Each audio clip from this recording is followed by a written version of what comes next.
बिस्मिल्लाहिर्रहमानिर्रहीम अस्सलाम वालेकुम। हाँ जी जी, की हाल चाल तुहाडा सब दा? उम्मीद करदी है सब खैरियत होणगे। अल्हम्दुलिल्लाह मैं भी खैरियत वाला। अच्छा जी, तो अज मैं धुंद सी काफ़ी ज़्यादा, मौसम इंजॉय वाला सी, काफ़ी ज़्यादा सर्दी सी, इसलिए जरा तुसीं देख सकते हैं मैं सोचिया कि चलो जी थोड़ा जा बाहर घूम लिया जाए, इंजॉय कर लिया जाए मौसम।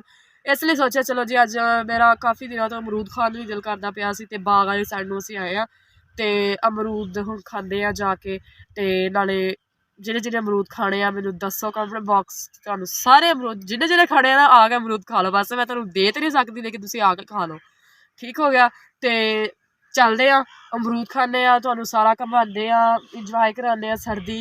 ते जित्थे जित्थे धुंद हैगी आ सारे बाहर निकलो, बाहर अपनियां फसलां च सारे घूमो फिरो, इंजॉय करो, क्योंकि अल्लाह दी एह नेमत आ ते इहनूं आपां जेहड़ा इंजॉय ते करना ही चाहिदा। हाँ जी जी, तो असीं अमरूदा को पहुँच गए। तुसीं देख सकते हैं इर्द गिर्द अमरूदा के बाग आ, सामने सरों आ, इधर बैंगन वगैरह सब्जियां लगियां हुई ने। माशाल्लाह जी बहुत अच्छा व्यू आ रहा, बहुत अच्छा मौसम आ इंजॉय करने वाला। इसलिए हुण जल्दी जल्दी अमरूद खाने एक अद्धा ला के।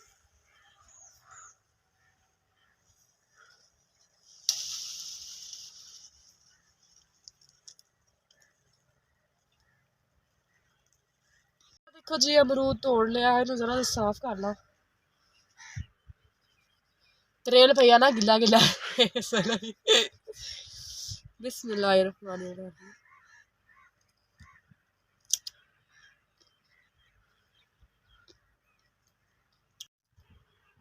हाँ जी जी, तो मैं अमरूद जरा खत्म कर लिया अपना।